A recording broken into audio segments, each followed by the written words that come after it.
Matt. Good boy.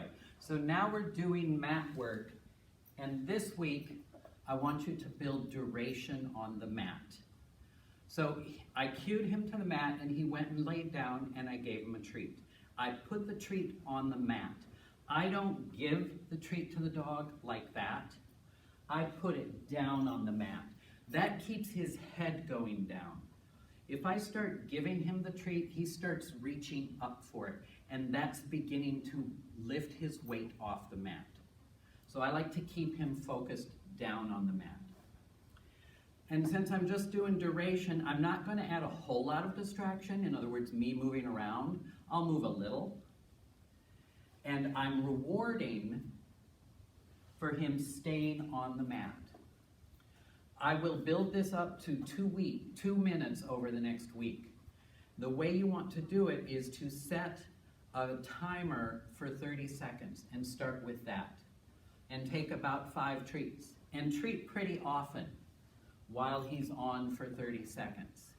And then release him. All done. Good job.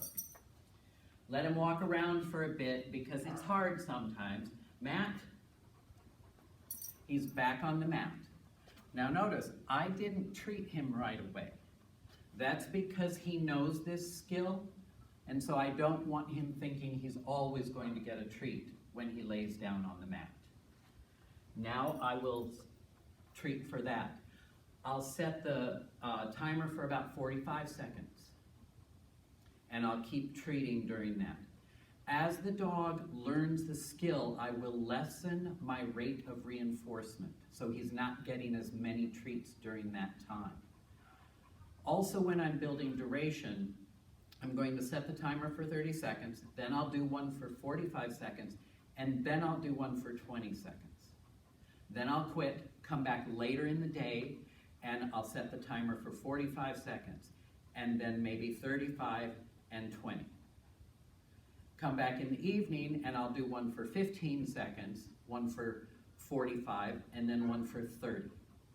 So it's never a progression. It always changes, because I don't want the dog thinking ahead and thinking, oh, it's about time to get up. So that's why I change it up, either long, short, medium, short, kind of like that. And I will, as the dog progresses and gets better and my rate of reinforcement goes down, then the next day I might start with a minute, or go up to a minute, and then go up to 90 seconds, and then up to 2 minutes. If at any point your dog gets up, you've gone too long without releasing him, or too long without reinforcing him to stay down. You're doing great. Thank you, by the way. So that's mat work and building duration. Exercise done.